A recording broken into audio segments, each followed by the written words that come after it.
Y tengo el enorme placer de compartir esta entrevista con tres destacados escritores en un caso y editores en otros dos. Osvaldo Bayer, uno de los más prolíficos y reconocidos escritores argentinos. Decir la Patagonia rebelde, es decir, Osvaldo Bayer, es hablar de una parte muy importante de nuestra historia. Muy buenas tardes. Buenas tardes, ¿cómo están? Adriana Hidalgo, directora editorial de Adriana Hidalgo Editora. Su familia fue hasta 1998 dueña del sello El Ateneo. Muy buenas tardes. Hola, ¿qué tal? Y uno de los más emblemáticos editores argentinos, editor de MC, el sello que publica la obra y ha publicado la obra de Jorge Luis Borges, Silvina Ocampo, Bioy Casares, en fin. Los más reconocidos escritores argentinos. Alberto, muy buenas tardes. Buenas tardes, Susana. Y la idea es hablar y celebrar estos 25 años continuados de democracia, con sus más y con sus menos, de modo que la primera pregunta remite al 30 de octubre de 1983, o en todo caso al 11 de diciembre de 1983. ¿Cómo recuerdan ustedes esa fecha? ¿Dónde estaban? ¿Y qué significó en aquel momento para cada uno de ustedes?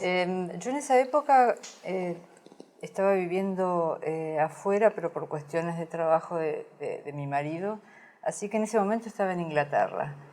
Y estábamos ahí por 2 años. Y recuerdo, bueno, la emoción cuando uno de mis hermanos, claro, en esa época no había internet y esas cosas, ¿no?, que hacían todo más rápido.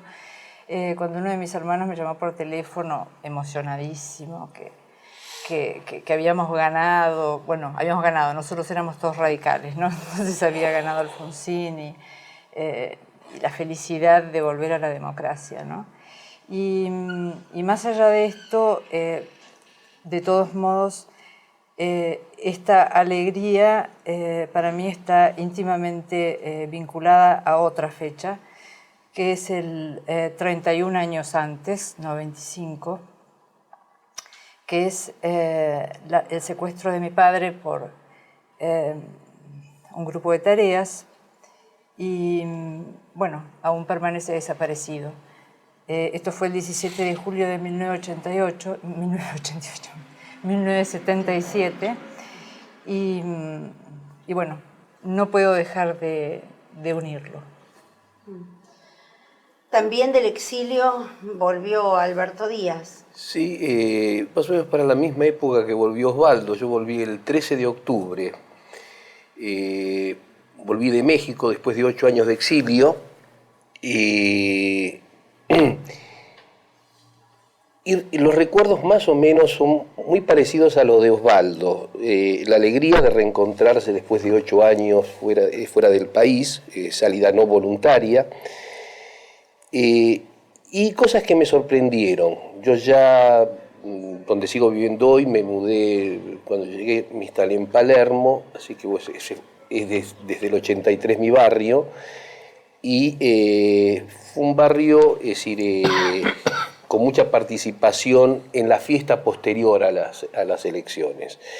Lo que me sorprendió, yo llego un 13 de octubre hasta el 31, que fueron las elecciones, fui a todos los actos políticos, con un par de amigos que veníamos del exilio, y lo que nos sorprendió fueron el nuevo tipo de manifestaciones. Yo recordaba las de la década del 70, tensas, más pequeñas, con persecuciones, es decir, no las del triunfo del 73, sino posteriores y anteriores. Es decir, yo siempre milité en la izquierda, pero en el 83 voté por Alfonsín.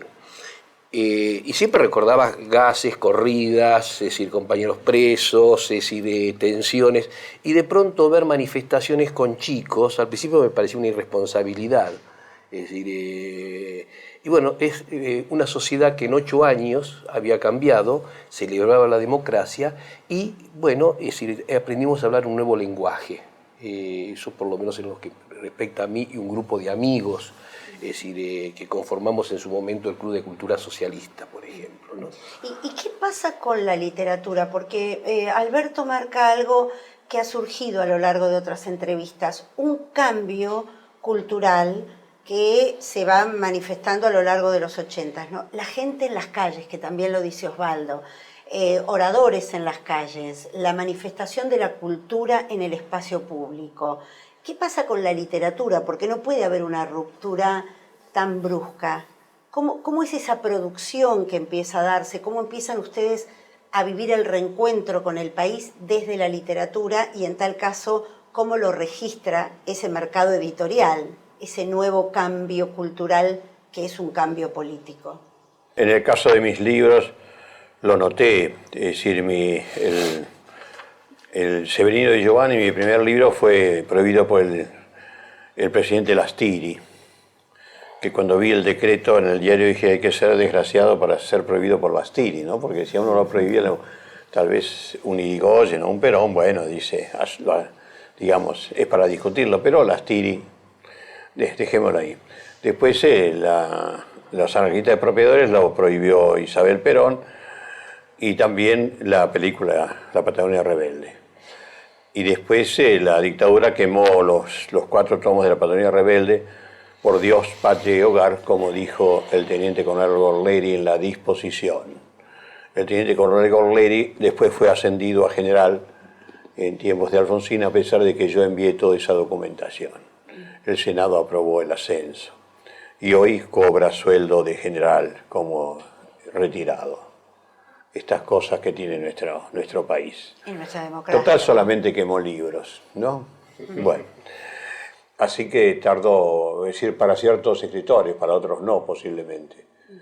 Es decir, tal vez también las editoriales no querían arriesgarse desde un principio, querían ver que la cosa fuera asentándose. Y ese país, como objeto literario, que se tiene desde Alemania, donde usted vive 6 meses al año, al país con el que se reencuentra cuando llega, ¿cambia? Totalmente, es decir, yo encontré un país completamente diferente. De toda esa juventud universitaria, lo vi en la universidad, aquella juventud universitaria, ese interés por el debate histórico, por saber lo que había ocurrido antes en la gente de nuestra generación. Por ejemplo, me acuerdo cuando se estrenó La Patagonia Rebelde, las discusiones que había en el público, ¿no? Se quedaban después en la calle a discutirlo. Eso después ya no volvió a ocurrir, después de nuestro regreso.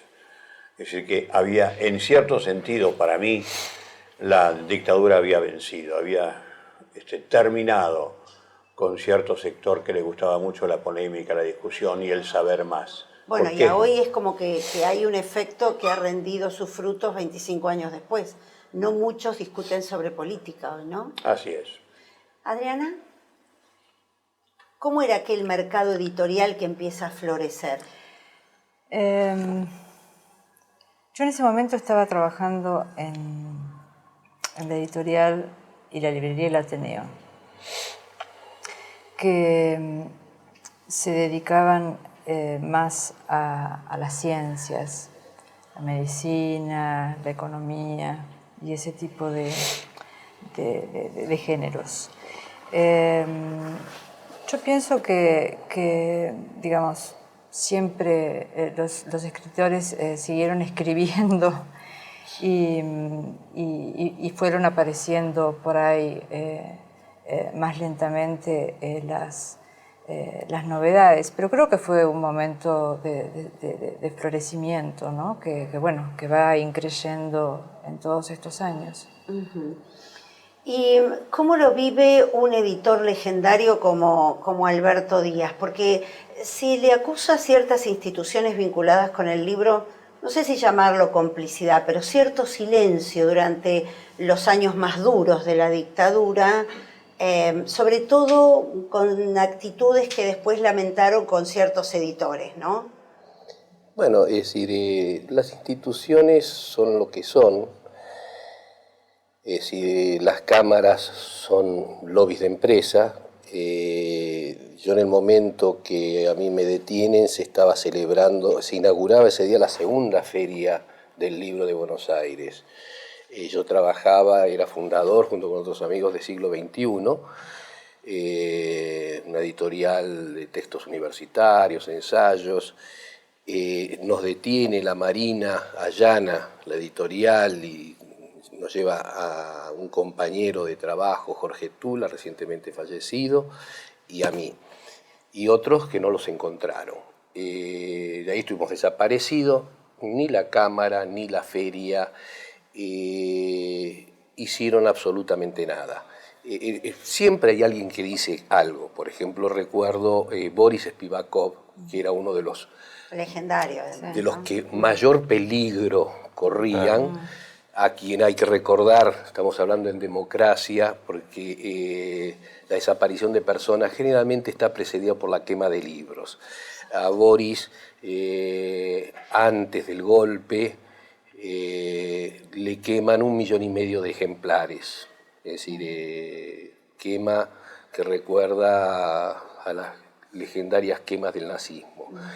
Es decir, que entre ese periodo de quema de libros, persecución de libros, de escritores, exilios, desapariciones, llegar al 83, yo lo que encuentro es una industria más pobre, es decir, desmantelada en los catálogos, después de 8 años de autocensura, de desapariciones, de exilio. En la década del finales de los 60 había habido como un estallido de nuevas editoriales, entre las cuales se encontraba Siglo XXI. Yo recuerdo, podría enumerar 20 editoriales, de las cuales solamente han sobrevivido 2. Siglo XXI porque su sede central estaba en México, y de La Flor de Daniel Divinsky. Que también se exilió. Se exilió también. Es decir, y si uno recuerda por el libro que se exilió, habla un poco de la Estuvo muerte. detenido un año. Estuvo detenido un año a disposición sí. del Poder Ejecutivo, y se exilió en Venezuela por un libro infantil que había salido en Alemania, Los el de los 5 dedos. deditos. Es decir, había 5 deditos rojos y 5 deditos verdes. Los deditos verdes eran malos, estaban juntos en una mano y siempre le iban pegando de a uno a los deditos rojos. Los deditos rojos se dan cuenta, se juntan, forman una mano cerrada, forma un puño, y con el puño le pegan a los deditos verdes y le ganan. Por eso cerraron una editorial, es decir, por eso estuvo Daniel 1 año y pico preso a disposición del Poder Ejecutivo. Cuando llegamos, los catálogos estaban todos desmantelados, es decir, la industria gráfica muy atrasada. Yo que venía de México y trabajando en editoriales ya españolas, es decir, veía cómo se producía, técnicamente atrasados, capital humano alto, igual el de siempre. Con todos los vaivenes económicos se perdieron los autores extranjeros importantes que lucían en los catálogos argentinos, desaparecieron, y vi ya catálogos y editoriales más nacionales en el sentido de autores argentinos, donde tiene mucho peso. ¿Pero quiénes se atrevían más? ¿Los que volvían del exilio a producir? No, los que se volvían... ¿O los más jóvenes? Es decir, en ese momento no hay más jóvenes todavía en la industria editorial. Los que volvemos, que teníamos un oficio, seguimos en ese oficio. El caso Daniel, el caso mío, de muchos otros más. Pero estaba desmantelado los sellos editoriales. Es decir, no solo por la dictadura, por la economía. Y después, a partir, sí, en democracia comenzaron a florecer y a aparecer. Y aparece un fenómeno nuevo de la democracia, que son nuevos tipos de libros. Que yo llamo nuevos tipos de libros porque la investigación periodística existió siempre en la Argentina, pero estalla después del 83, sobre todo, bueno, ya con Menem, que daba pasto para publicar 100 libros diarios. Era un tema, sí. Sí. Pero aparece un nuevo género estrella, que es el no ficción, pero de investigación periodística, haciendo referencias o aspectos de la dictadura, o de Malvinas, o de la corrupción, o de algo que los diarios no trataban en ese momento. Bien. Y de aquella democracia que, como decíamos antes, nos costó tanta sangre, esos efectos de la dictadura aún se hacen presentes en estos años. ¿Cómo es que llegamos a lo que popularmente se conoce como la fiesta menemista? El consumo, el creernos un país del primer mundo, y el creer en este 1 a 1 que terminó en definitiva en una gran crisis en los años 2000. Osvaldo. Bueno, sí, yo creo que habría que hacer toda la historia de la democracia argentina, ¿no? Es decir, yo en mis 81 años he tenido 14 dictaduras militares. Hemos sido gobernados solamente por 2 partidos políticos. Bien, la pregunta es ¿por qué la democracia resistió tan poco contra las dictaduras militares? Nuestros presidentes todos huyeron, ninguno se resistió, como Allende dio el ejemplo. Allende perdió la vida, pero no abandonó la casa de gobierno. Todos los nuestros abandonaron en cuanto supieron que venía el ejército, algunos en forma patética. Bueno, ahora se han modernizado y ya huyen en helicóptero. Y además porque evidentemente hemos tenido siempre 2 partidos políticos no muy definidos en sus características. Por ejemplo, es increíble que Menem, un peronista, haya hecho el gobierno más liberal procapitalista de la historia argentina. Y entonces, ¿qué pasó? Que el pueblo no le exigió el cumplimiento del programa con que había aparecido, ¿no? Y después que termina Menem es elegido de la Rúa, que también va a elegir al mismo ministro de Economía al señor Cavallo, de Menem. Entonces, ¿qué cambio hay? ¿Es una democracia? ¿Es una democracia poner el papelito en la urna cada 2 años? ¿O la democracia es aquella cuando se sale a la calle a conquistar una verdadera democracia? Por ejemplo, a defender el gobierno que uno ha votado contra la marcha militar. Es decir, el general Uriburu, el primer golpista de todos, vino desfilando por la Plaza de Mayo con el colegio militar.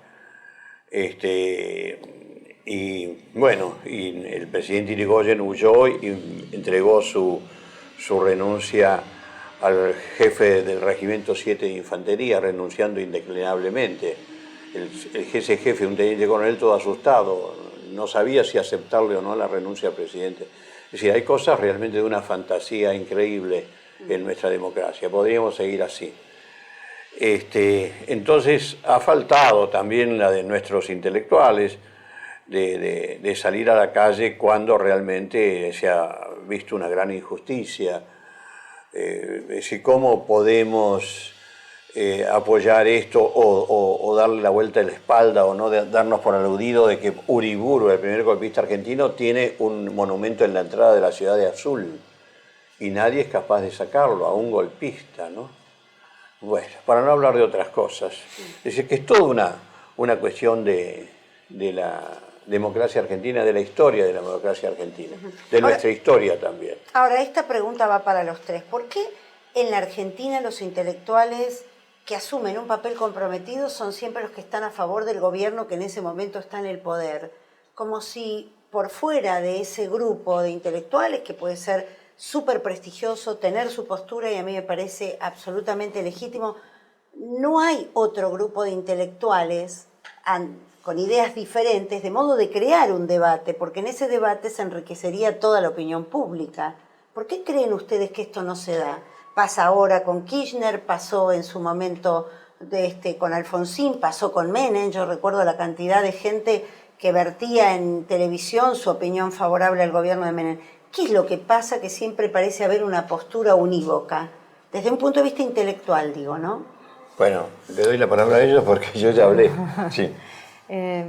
Yo creo que la verdad nos falta mucha cultura política y realmente todos los años de gobiernos militares que tuvimos evidentemente no ayudaron a que haya una verdadera conciencia de lo que se trata la política y la democracia, ¿no? Para mí esa es la explicación. Alberto. No, creo que cuando comienza la democracia en el 83 hay más debate. Todavía había una inercia, inclusive vos nombraste los programas de televisión. En la televisión había, en los horarios centrales, buenos, malos, es decir, estaba desde Neustadt a Grondona, pero había lugares donde se debatía el tema político. Puede ser político, puede ser intelectuales, economistas, distintos sectores de la sociedad. Eso se fue cerrando por pérdida de interés en la política de la propia sociedad. ¿A qué se atribuye?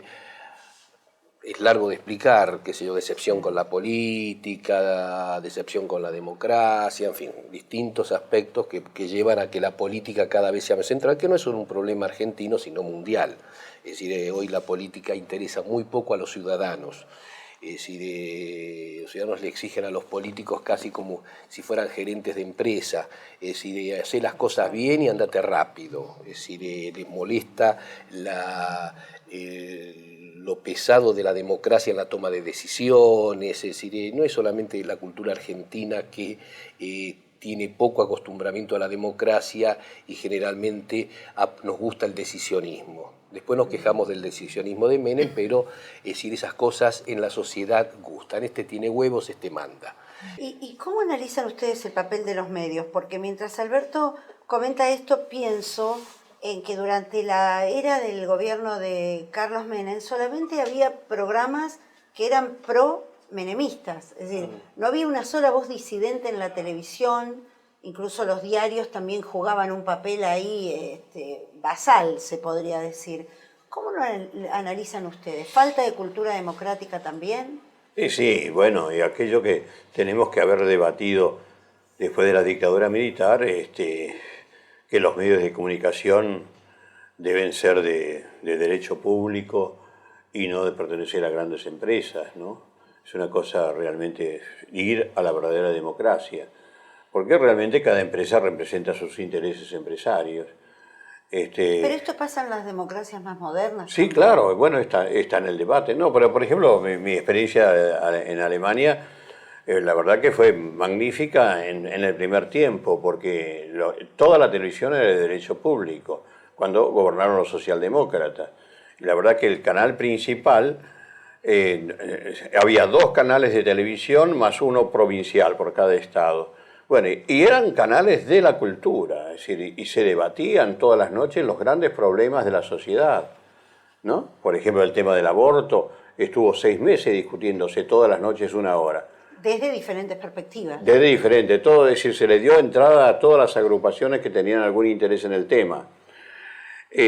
Bueno, hasta que finalmente triunfó la democracia cristiana y dijo, vamos a democratizar la televisión. Y ahora hay 180 canales donde se puede ver pornografía ya a las 6 de la tarde, es decir, todo es libre, todo es libre.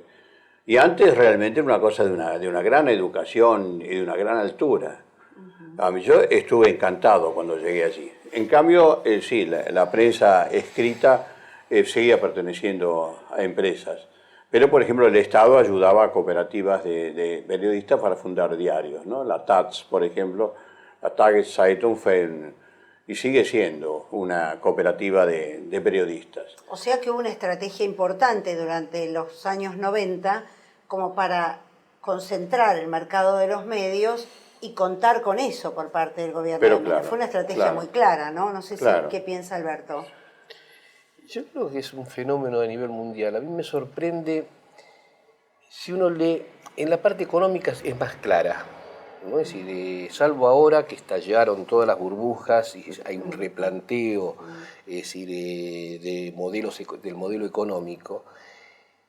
Es decir, uno lee un editorial de Economist, una revista inglesa de economía, o de Financial Times o de Wall Street Journal, y casi clonado, y no hay conspiración, no hay nada, casi clonado ese editorial, esa posición, que es sobre algún tema de la economía inglesa, por decir algo, se reproduce acá en otro diario que no tiene nada que ver con ese. Es decir, digamos, una de las cosas que logró la revolución conservadora, iniciada por Reagan y Thatcher, es un triunfo que pocas contrarrevoluciones en lenguaje de izquierda y revolución, por llamarlo un momento, porque cambia un paradigma, en el mundo lograron en tan poco tiempo uniformar lenguajes, dar sentido, establecerse como sentido común. Quiere decir, cuando está algo como sentido común no hay otra alternativa, es eso o eso. Es decir, es casi como una ley, como si fuese leyes de la naturaleza. Tuvieron un éxito tremendo, no solamente en los países centrales, no solamente en los países emergentes importantes, hasta en la última aldea de África. Fueron pocos los países que no siguen este modelo y este lenguaje. Y los medios acompañaron eso, es decir, yo por mi trabajo viajo bastante por América, desde hace muchísimos años. Y ya conozco a los periódicos, siempre hay un periódico importante, el central, el tradicional, el centenario en cada país de América. Uno lo abre, cambia los nombres, es decir, las interpretaciones, las alineaciones son siempre las mismas. No hay color local. El color local las dan las notas sociales, qué sé yo, la publicidad, es decir, pero se logró una ideología, es decir, casi única. Es decir, y con la caída del muro de Berlín, es decir, mucho más.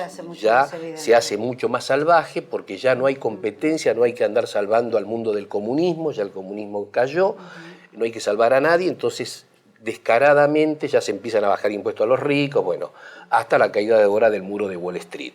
Es decir, que tiene mucho que ver con la caída del muro.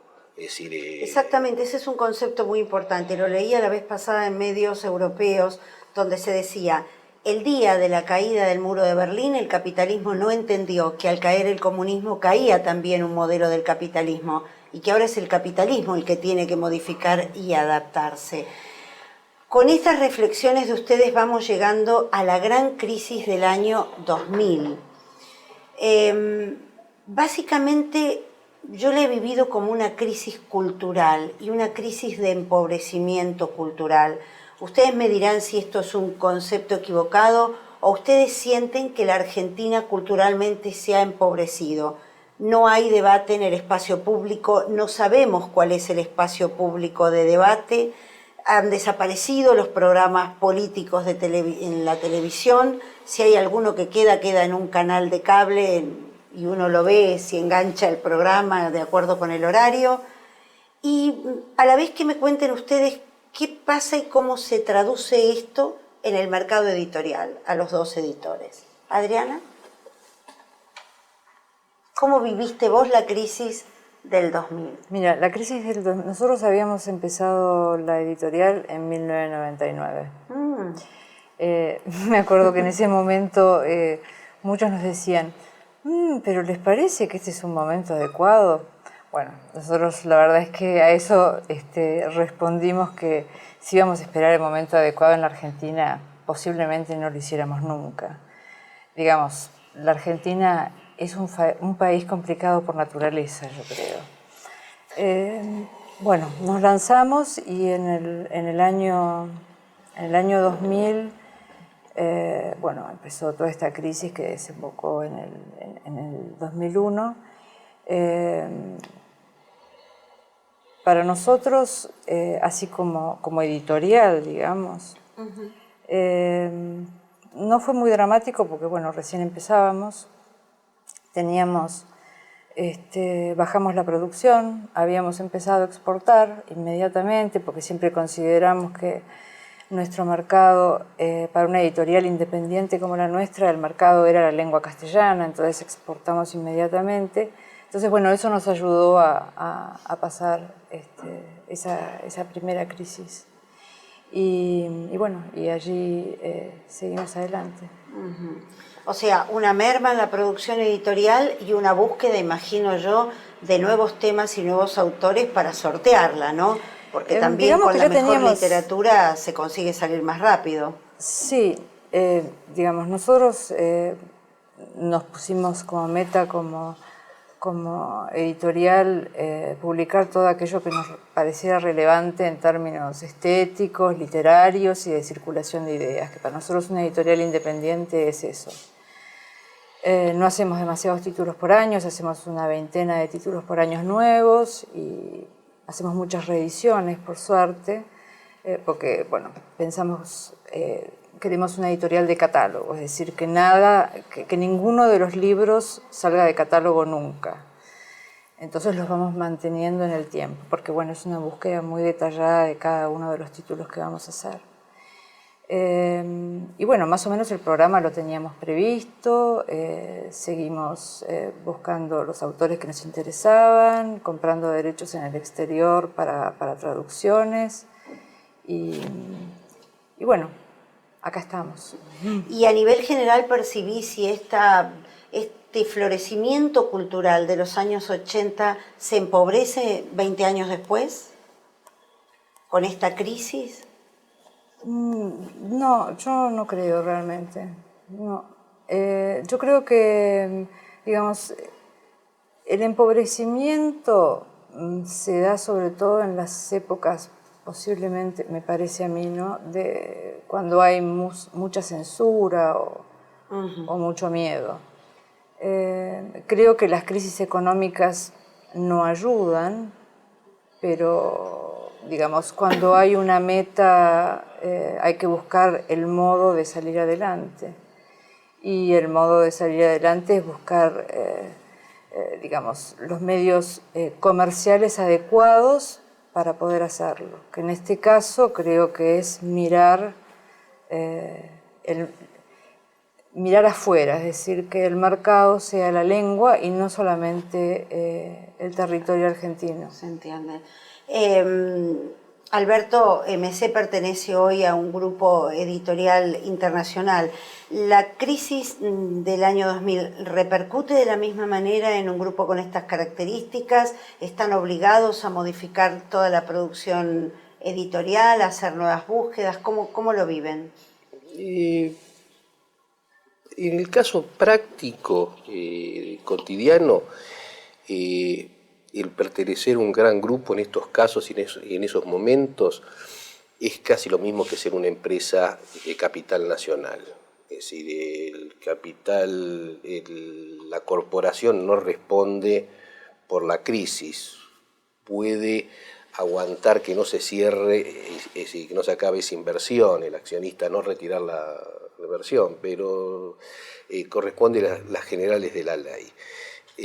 Creo que querría decir dos cosas. Una, primero, que la gravedad del estallido 2001-2002, que no es una crisis para mí, creo que fue un colapso, es algo mayor que una crisis. Crisis tienen todos los países permanentemente, es decir, y van saliendo, y Argentina ha tenido y sigue teniendo crisis, es decir, fue un colapso, cayeron las instituciones, desde la presidencia, un país con ejecutivo fuerte siempre, es decir, con un vacío de poder político, poder judicial, desaparecen instituciones, desaparece la moneda, circulan en algún momento 14 monedas.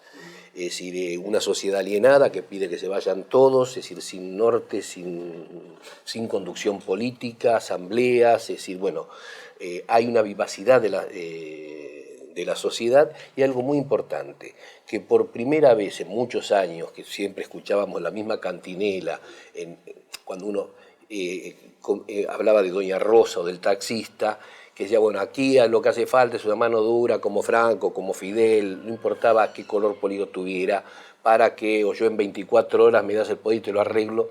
No hubo en ese momento de total pérdida de norte en toda la sociedad, en el Estado, es decir, el Estado casi atomizado, es decir, no hubo, es decir, nadie que quisiera reemplazar este sistema, el sistema democrático. Eso creo que es una de las cosas buenas de ese momento. Desde el punto de vista editorial, eso fue también una salida de un régimen económico. Estalla, no porque Rodríguez Sá declarara el default, nada, es el mercado, los mismos beneficiarios que hacen estallar el modelo de la convertibilidad, llevándose el dinero, el 1 a 1, todo lo que pudieron en el año 2001, y lo dejan de la Rúa colgado, pegado de la brocha. Es decir, eso, salir de un régimen económico como el 1 a 1, que perjudicaba al libro argentino, como perjudicaba a distintas ramas industriales, es decir, la industria estaba desapareciendo y en algunas ramas desaparecieron completas. A partir del 2001 el libro, es decir, vuelve a ser rentable la edición en la Argentina, a ser más barata, y aparecen oportunidades de exportación o de impresión de libros de otros países en la Argentina. A partir de ahí, a partir del 2001, 2002, surgen una cantidad grande de editoriales, que hoy son pequeñas, editoriales como las define Adriana, independientes, pequeñas, es decir, la de Adriana es como la hermana mayor de esa veintena o treintena de nuevas editoriales, es decir, con proyectos culturales fuertes, con gente joven, es decir, con ambición de hacer catálogos también trascendentes. Es decir, yo veo una especie de vuelta a finales de los 60, cuando hubo un estallido de nuevas editoriales que intentaban reemplazar a las hegemónicas argentinas de esa época, que eran MC, Sudamericana, Losada, Ateneo. Es decir, éramos una generación de editores jóvenes de formación universitaria que queríamos meternos en el mundo del libro. Creo que en el 2002, 2003, 2004 está surgiendo eso, y me parece que es positivo en términos de la cultura. Lo otro que vos decías, producción. Creo que hay una gran producción cultural, sobre todo en ficción. Hay una cantidad de escritores, es decir, que hoy publican, como yo nunca no recuerdo en la historia argentina desde que tengo memoria, y soy historiador, rastreo cosas para atrás, es decir, que haya tanto autor que escriba y publique ficción. Creo que en distintas, buenos, malos, regulares, excelentes, pretenciosos, vanguardistas, adocenados, es decir, de todos los estilos, pero es imposible hoy registrar la eclosión de escritores y escritoras, perdón. Es decir, y la última para Osvaldo es, si tomando ese concepto de colapso en todo sentido, que lo comparto, que dice Alberto Díaz, si en todo caso se puede decir que de la crisis de 2001-2002 a hoy ha habido renacimiento y no una pérdida de oportunidad, o sí hubo una pérdida de oportunidad y llegamos a hoy. Bueno, para mí fue realmente un colapso económico, pero fue un paso adelante para la cultura, porque realmente, es decir, la gente se sintió un poco protagonista, lo vi en las asambleas populares que se organizaron. Es decir, yo recorrí mucho porque me invitaban siempre. Nunca vi una cosa tan democrática en nuestra ciudad, por lo menos, y en los barrios. Cómo actuaban la gente, qué oradores de pronto eran, donde casi siempre la mayoría eran mujeres en los barrios, que hablaban y hablaban de sus problemas, pero también le interesaba la cultura. ¿Sabes? Así que muchas asambleas barriales me invitaron a hablar sobre los temas que yo he tratado de la historia argentina del movimiento obrero, por ejemplo. Yo me sentí muy bien en todo ese periodo, porque digo, de acá va a surgir algo. Desgraciadamente, no sé, después, claro, si habrán sido los medios o quién fue decayendo eso, y ahora quedan 4 o 5 asambleas solamente, pero con un gran espíritu democrático y un gran espíritu de base. Bien. Fue hermoso vivir todo eso. Así que yo creo que el ser humano no se rinde, pese a los problemas económicos que surgieron, se buscó una salida. Bien, bien. Y ahora sí la pregunta del cierre, esta cápsula del tiempo en la que vamos a colocar esta entrevista. Dentro de 30 años alguien va a encontrarlo y un mensaje de aquí a 30 años. Bueno, primero un mensaje a los intelectuales, en el sentido de que no se queden en la torre de marfil, ni traten solamente de escalar para tener un buen sueldo oficial, digamos, sino realmente de que cumplan con su deber en la sociedad. Es decir, salir a la calle cuando ven una injusticia, ¿no? Más todavía esto, que siempre lo repito y que no lo puedo aceptar, que el 3,5% de nuestros niños, de acuerdo a las estadísticas oficiales, está bajo el nivel de desnutrición. Así que quiere decir que los argentinos ni siquiera somos capaces de alimentar a nuestros niños en este inmenso país. Para hablar un poco literario, el país de las espigas de oro, dijo una vez Rubén Darío. Bueno, ¿dónde quedaron esas espigas? Bueno, eso quisiera de los intelectuales. Y después que el pueblo siguiera leyendo, por supuesto, siguiera los debates y conquistara por fin una verdadera democracia, una democracia de base, y terminar con aquello de conformarse, de votar entre dos partidos políticos poniendo un papelito en las urnas, como decía. Bien. Adriana. Y yo diría, sí, básicamente lo mismo, que se profundice realmente y se consolide la democracia, y que, bueno, que esto, digamos, se vea en algún momento en la prosperidad social, en la prosperidad cultural, en la prosperidad del país, ¿no? Que parecería que es algo que no se termina de concretar nunca. Alberto. Bueno, yo creo que también que se profundice la equidad y la solidaridad en la sociedad, que seamos una sociedad más integrada, más justa, es decir, por supuesto sin una niñez desválida, y que ojalá dentro de 30 años todavía el libro siga siendo central en la cultura y como transmisor de cultura. Es decir, ese es el pequeño reivindicación corporativa. Para eso sería muy importante, me parece, que hay una deuda pendiente con una editorial universitaria, ¿no? Sí. Con Eudeva, que fue tan importante cuando se fundó en el 58. 58, ¿no? sí. Que estaba Spivakov, bueno. Sí. Y eso fue como decayendo, y es una de las cosas que me parece que Una herramienta fundamental. Sí. Lo tomamos entonces como propuesta. Muchísimas gracias. Para mí ha sido un enorme placer tener hoy aquí a Osvaldo Bayer, Adriana Hidalgo y Alberto Díaz. Muchísimas gracias a los tres. Gracias, Muchas gracias. Sara.